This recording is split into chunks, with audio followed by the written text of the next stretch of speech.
The Rock and Roll Coffee Show is brought to you by Writers and Rockers Coffee Company, keeping the music and memories alive with some damn good coffee. Be sure to pick up your Rock and Roll Coffee Show coffee only at writersandrockerscoffee.com. And also brought to you by Retroactive, located at Broadway at the Beach in Myrtle Beach, South Carolina, keeping you retro with everything from 70s, 80s, and 90s. ShopRetroactive.com. What is going on, everyone? I am Joe Sibilia, and this is the Rock and Roll Coffee Show with my guest, Staci Layne Wilson. Staci is a writer and filmmaker. She's the daughter of Don Wilson, who is the guitarist and founding member of The Ventures. Staci wrote and directed the documentary The Ventures, Stars on Guitars, which chronicles the group's amazing musical journey, which led them to the Rock and Roll Hall of Fame. Staci's recent book, Rock and Roll Nightmares True Stories Volume 2, is the second in the Rock and Roll Nightmares series and is available on Amazon, as is Volume 1 and all of Staci's other books. Staci was cool enough to offer a signed copy of the book, Rock and Roll Nightmares Volume 1, which I have right here, to all you guys that are listening. And if you want to win this, all you need to do is send an email to rnrcoffeeshow@gmail.com with the subject line True Stories. You'll be entered to win this book signed by Staci Layne Wilson. One winner will be chosen on April 1st, so make sure you send me that email, rnrcoffeeshow@gmail.com, with the subject line True Stories. Please make sure to subscribe to the channel on YouTube and follow the show on Instagram and Facebook so you don't miss an episode. I hope you enjoy this conversation with Staci Layne Wilson next on the Rock and Roll Coffee Show. It's the Rock and Roll Coffee Show, yeah, with Joe. You have a new book out. It's called Rock and Roll Nightmares True Stories. Is that correct? Volume 2? Yeah, there's 2 volumes. Yeah, so volume 2 just came out last month. And yeah, it's been really well received. Okay. Now, I actually have them right here. There's 1 Nice. and Very 2. good.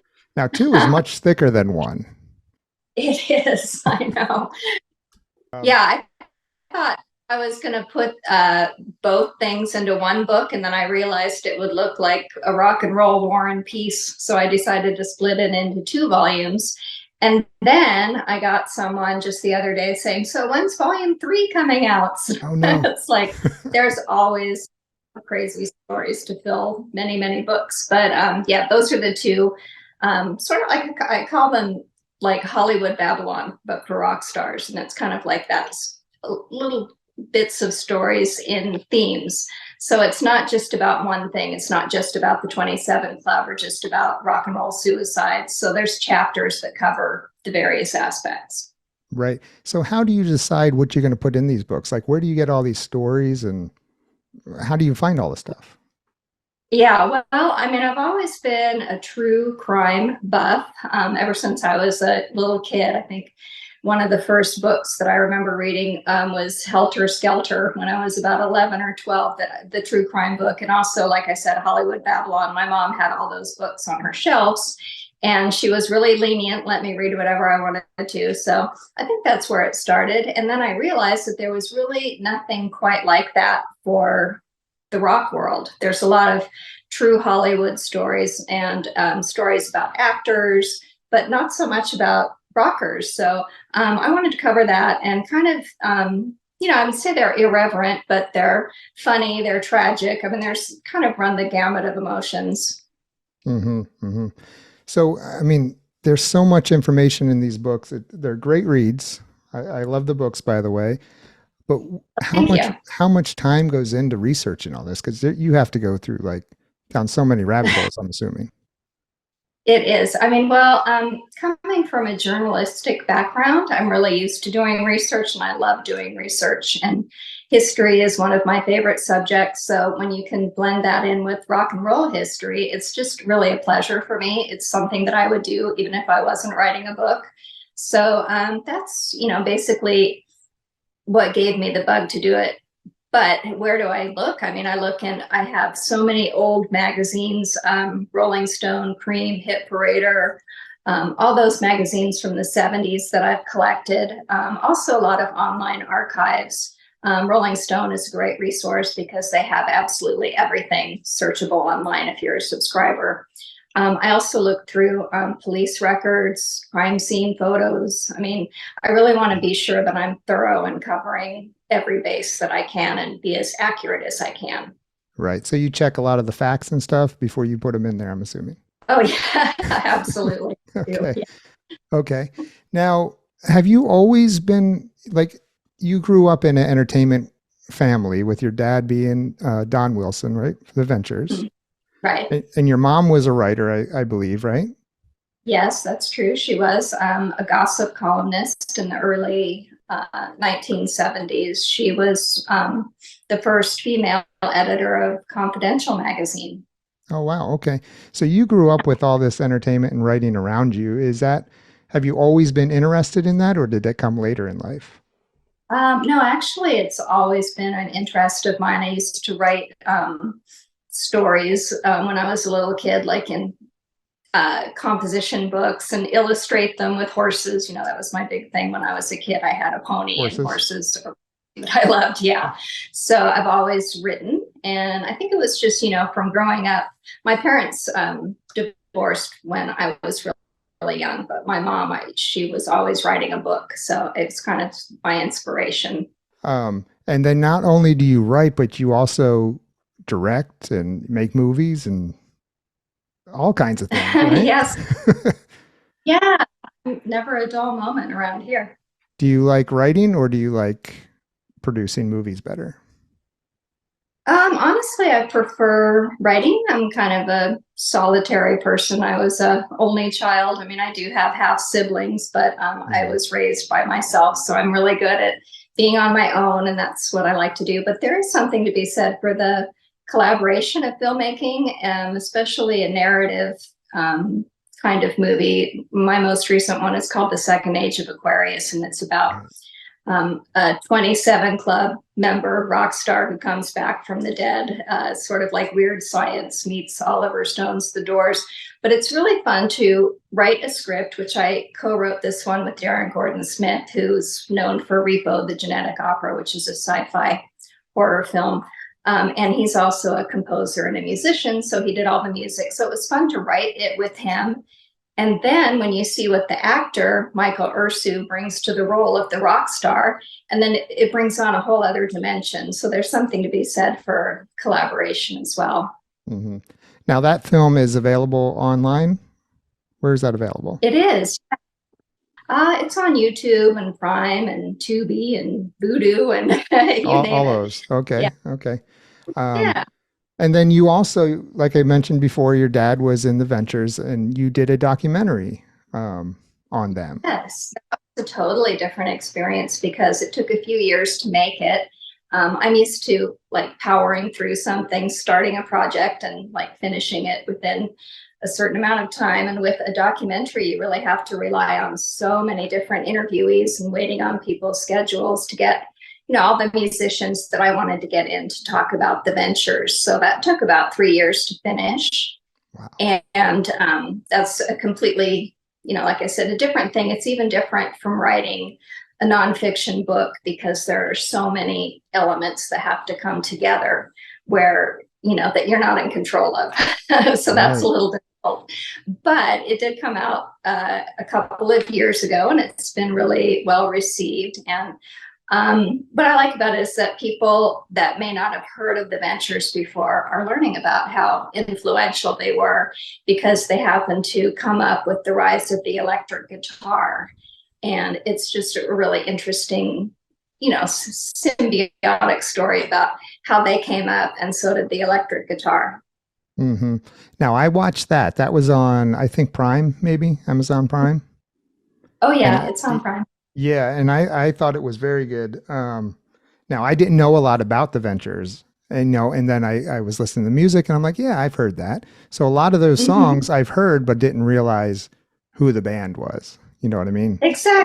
That's kind of who I wanted to make the movie for, so that people could learn something and be entertained at the same time, because they do have a huge fan base. But the Ventures nerds, so to speak, I mean, they already know everything about the Ventures. They know a lot more even than I do. So I wanted to make the movie palatable for just about anyone who loves music or wants to learn about music history. Mm-hmm. And what did your dad say when you approached him about that, about making the movie? Or was it his idea maybe? Yeah, I mean, actually, it was my brother Tim, his idea, but he's not a filmmaker and I am, so I kind of took the reins. But he always wanted to do something like that, and the Ventures had a few producers approach them, but kind of like the old Hollywood story, it's a lot of talk and no action. Right. So I had to have someone who wanted to make it happen, and so I did that. And my dad was helpful but really hands off, so like he didn't really? see any of it was finished. So it was really kind of a neat experience to have him enjoy it and appreciate it. And then he watched it once all the way through, and then he wanted to see it all over again. So it was really cool. Yeah, I'm going to watch it again. It's a fun film. You really made it, like the whole style and everything is very fun.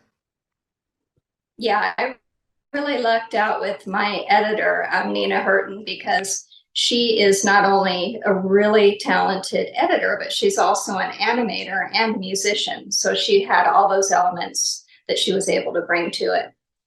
Now, I didn't know that how big they were. I didn't realize that. Like they're the most really popular or most selling instrumental band. Is that correct? They are the best-selling instrumental rock band of all time, still to this day. And also in the 60s, they were outselling the Beatles 2-1 in Japan when they were at the height of their powers. Yeah. So it's really cool. And I think what really made them resonate with the Japanese audiences in other countries that aren't English speaking is the fact that they were an instrumental band. So there's no language barrier, and you can just feel the music and project whatever you want into it. And that makes sense. Yeah, that totally makes sense. Yeah. And that's what inspired a lot of aspiring guitar players as well, because there were no vocals or lyrics to get in the way of the purity of the music. Mm-hmm. Yeah, you had a lot of people in the film as well that were influenced by them, that I didn't even realize that either. Yeah, a lot of people that you wouldn't even think would be influenced by the Ventures, because they're not really a surf band, but that's what they're most associated with. And one of the most surprising bands maybe was Anthrax, who had put like a thank you to the Ventures in the liner notes of one of their albums. Oh, wow. Very cool. Yeah. Yeah. Well, the film is out there now. Like I said, I just watched it the other day, so people can go check it out. It is on Amazon Prime. I know that because that's where I saw it. I believe it's on YouTube and probably the other ones. Like you mentioned. Yeah, it just a couple of months ago went on to YouTube to watch free with commercials, and that's international. So anyone in the world can watch it there. Some of the others, I think Prime and some of the other ones, you can only watch it in the US and Canada through those platforms. Mm-hmm. Well, very cool. Yeah, I've been checking out their music as well since I watched that. So yeah. Cool. Let's go back to your books a little bit, because like I said, we have the Rock and Roll Nightmares, Volume 1 and 2, True Stories, but those aren't the only books that you wrote. You have quite a few out there. I do. Yeah. I mean, I haven't really counted lately, but I have about maybe 20, 22 books out. Wow. Yeah, but I feel that I've really kind of found my niche here, because for many years I was writing horror or fantasy, different genres, but really kind of drilled down to what I love, which is rock music. So there's this series, and then there's another series called Immortal Confessions, which is sort of a paranormal mystery series, but one of the characters is a vampire who is also a rock star. So, I get to play in fiction and nonfiction with the Rock and Roll Nightmares kind of brand, if you will. Are you planning on doing more movies in that, like that, with that genre? Uh, well, I am working with the producer, Deb Brock, who wants to shop this series around as a possible anthology show, kind of like Black Mirror, but with kind of the rock and roll style. We could also do a true crime show, like True Hollywood Stories or something Yeah. like that with these, but it's just kind of in its infancy right now. Well, that would be very cool. Yeah. Now you do mix, Wouldn't it? yeah, you do mix in the horror and the rock and roll. Where did you find your interest in horror? When did that come up? Well, one of the first movies that really made an impression on me as a kid was The Pit and the Pendulum, starring Vincent Price. And Mhm. I remember my dad let me stay up till after midnight to watch it. So, my dad always loved those Universal horror movies. And so I would watch those with him. And I think that's really what started it.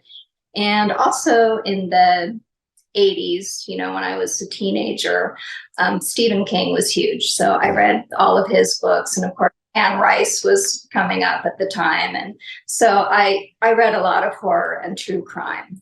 And that's Mhm. kind of what, kind of where the direction that I like to go in as when I'm creating something too.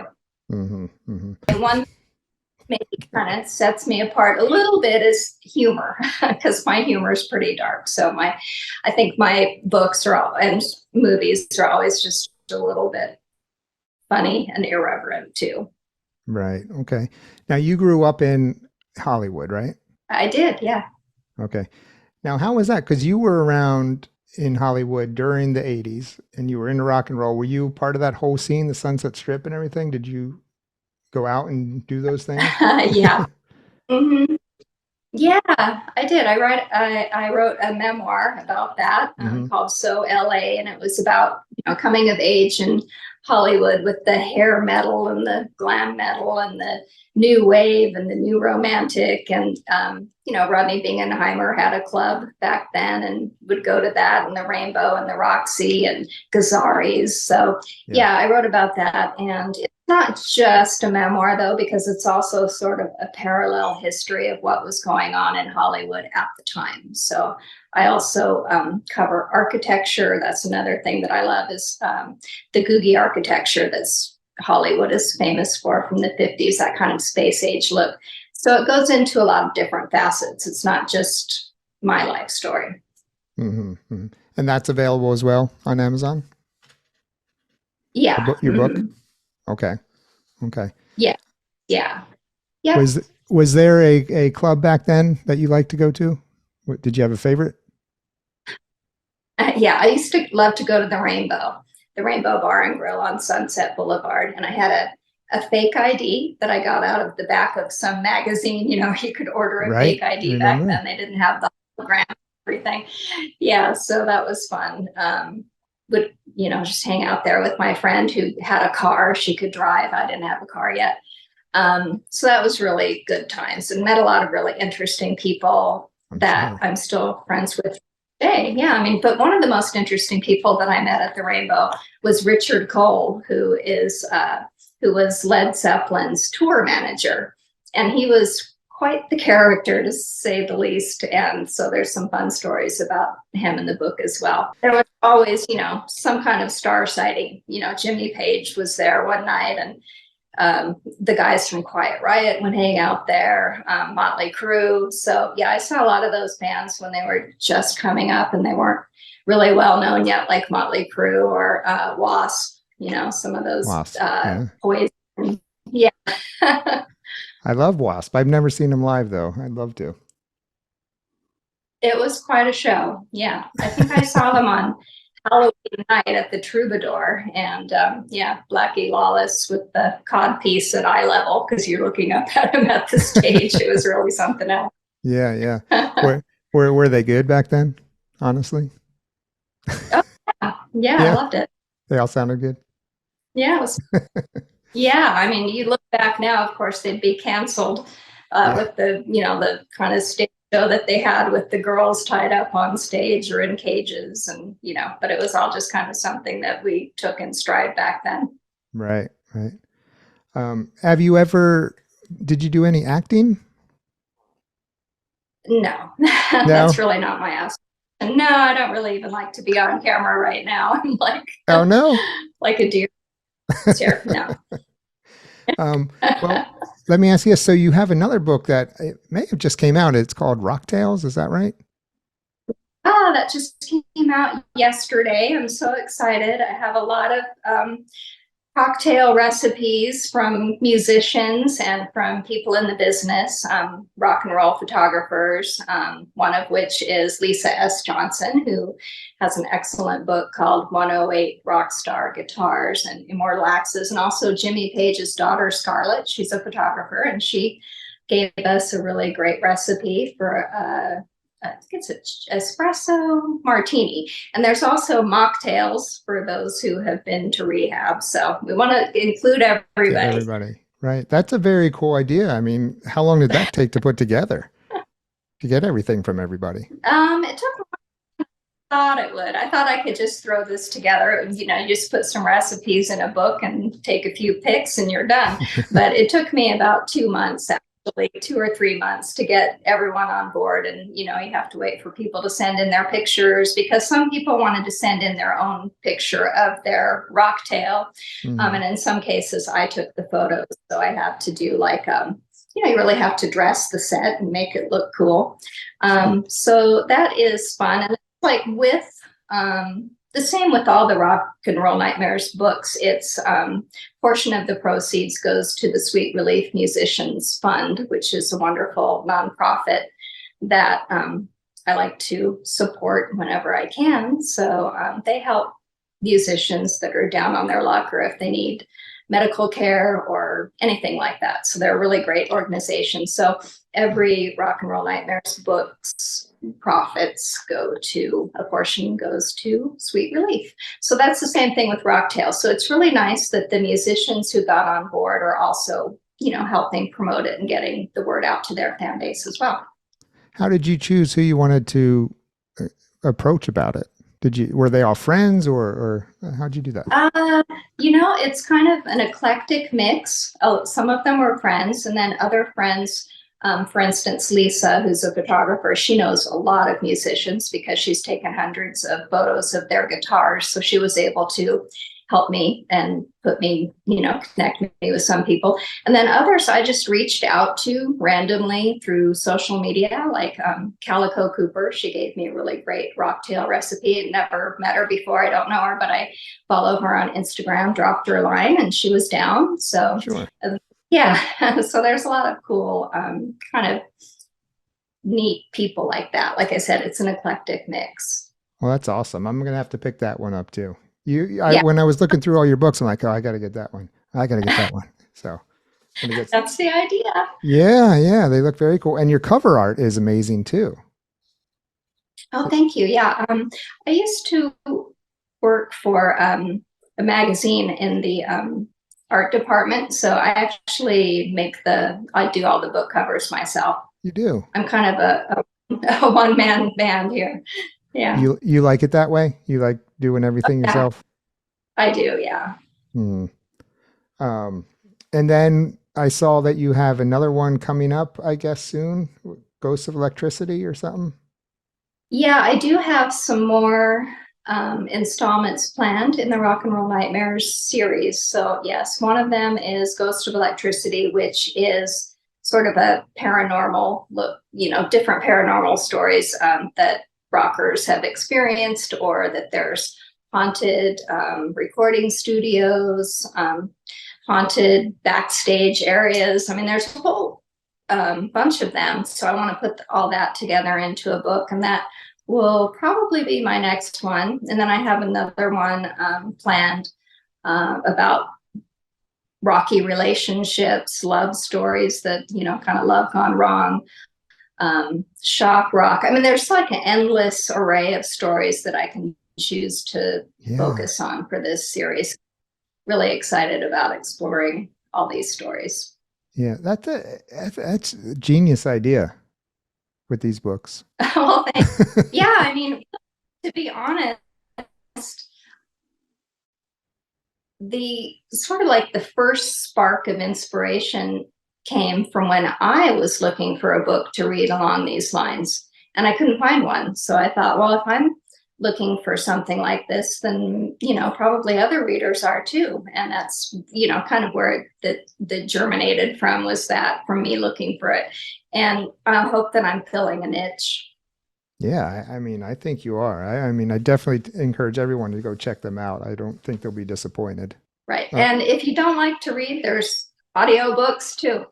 I got all the bases covered. Are you narrating them? No. I have professional actors narrating the audiobooks. Okay, well, that's great. Now, with all of that, you know what I want to ask you about? You worked for Fangoria as well, right? So you were in the horror industry before. Yeah, I made a living as an entertainment reporter and writer specializing in the horror genre for over a decade. I worked for Fangoria. I was a freelancer, so I worked for Fangoria, horror.com, the Sci-Fi Channel. I was their red carpet reporter. I would go to Comic-Con every year and work my butt off for 5 days in a row, chasing down interviews. One time I kind of wrote down everyone that I interviewed that one weekend, and it was 575 people that I interviewed in 5 days. It was crazy, but it was fun. You never a dull moment. Do you have a favorite? Yeah, well, one of the most surprising interviews that I got to do, considering that I specialized in the horror genre, was I got to interview Jimmy Page and Jack White on the same day for It Might Get Loud. And that was like, they're my two favorite guitar players. So I was in heaven. So it was really great to be able to do that. In fact, I have a little visual aid here. So I don't know if you can see this, but that's me with the guys. Yeah. Look at you. So that was really fun. Yeah, they were both so cool, and it was really fun. But I only got to interview them for like 2 minutes. It was crazy because they had so many people at the junket. It's kind of like a revolving door of reporters. So you have to like sit down and ask a bunch of rapid fire questions. But yeah, I mean, I've interviewed so many, like thousands of people, and most of them were really great. Definitely my favorite person to interview multiple times was Robin Williams. I mean, he was so funny and such a great guy. And what I loved about him was that a lot of times when you are on a press line, a red carpet, or a junket, like I said, it's kind of like an assembly line. They sit in one room, and then the reporters come and, interview them for a few minutes. But he would always listen to my questions, and then he would make a joke and build on my question. And one time I was wearing a Led Zeppelin t-shirt, and he made a joke about having an album of Ethel Merman sings Led Zeppelin. And, so he was very observant. He would look at what you were wearing. He would listen to what you were saying. And I really like that about him. That seems like a lot of pressure. Yeah, when you only have like a certain couple minutes to talk to somebody. Exactly. I mean, one of the last interviews that I did before I left Hollywood, because I live in Las Vegas now, which is still, there's a lot of great entertainment here, but the press junkets are mostly in LA and New York. But I got to interview David Crosby, which was really exciting for me because I've been a big fan of his for a long time. And it was about his documentary, Remember My Name. And so Cameron Crowe was there. And so it was Cameron Crowe, David Crosby, and the director of the film, who I know his name, but it's escaping me at the moment. So I had to interview 3 people, give them all equal attention. You have to ask them all questions. And I had about 4 or 5 minutes to do it.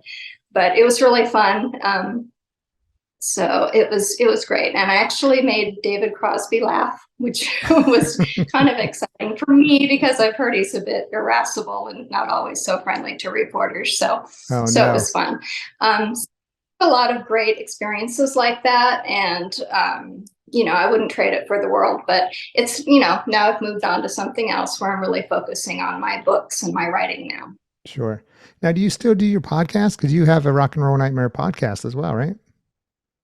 I do. Yeah, I had to take a little hiatus to finish those two books that I just put out. But yeah, I'm getting back to it. So I have a few interviews lined up. So it's kind of intermittent.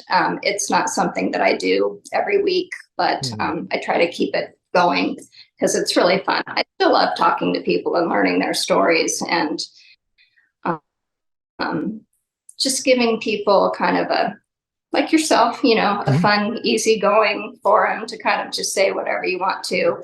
It's not always regimented. So it is a lot of fun. And I get to talk to people that, you know, maybe you like the Ventures, you know, maybe you're not super familiar with their music, but you know, you've heard it. One of the best interviewees, you know, I mean, they're all great, but one of the best ones that I loved having on was Rocktails, who's also in my Ventures documentary, but he's a session musician and he's played on so many songs that we all know. He co-wrote Werewolves of London with Warren Zevon. And so he's got some really amazing stories. So it was great to have him on. So it's like people like that, where they're either producers or directors. I talked to a lot of directors of music documentaries to kind of get the inside story from them. And yeah, it's just a lot of fun. Yeah. Now, is it hard to make a documentary? Is it like harder than, say, just a film, like a movie?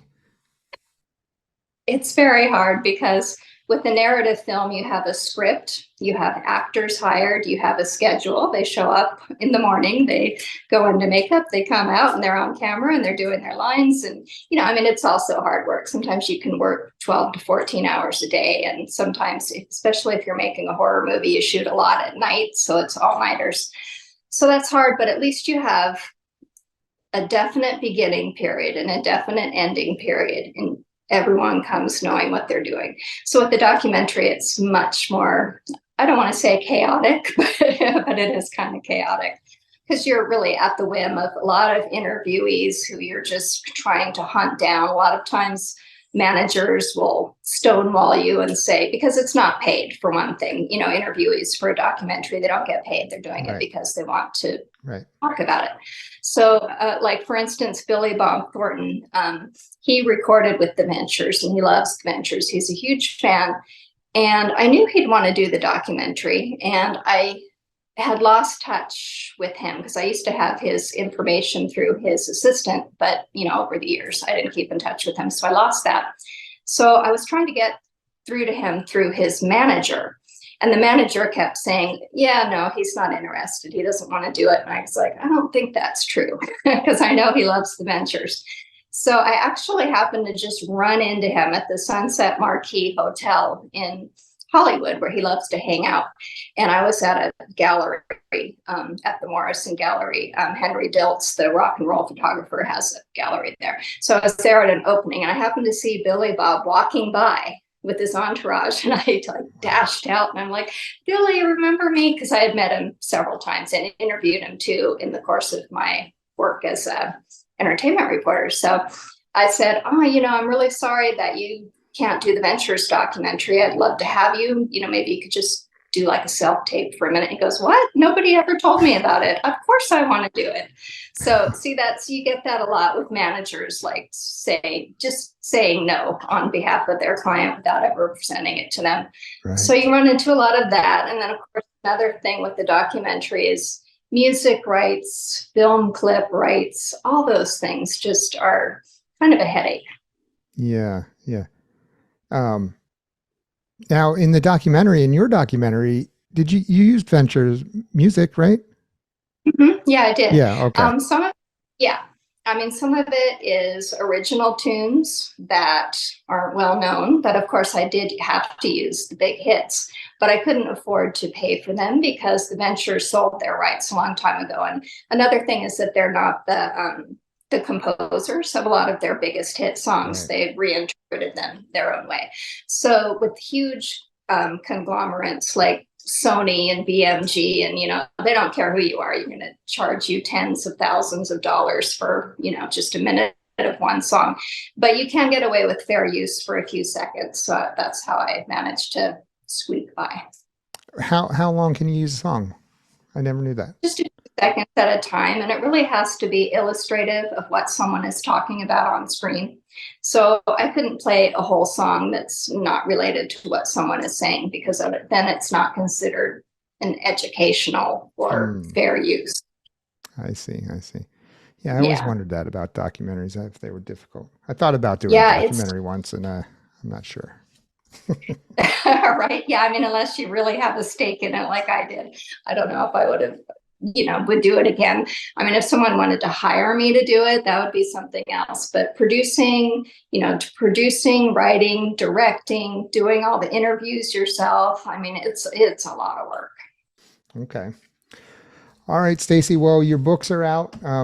All your books are out. That people can get them on Amazon. You have a website, stacilaynewilson.com. That is correct. Yeah. Okay. Pretty much anyone would ever want to know is on there. Right.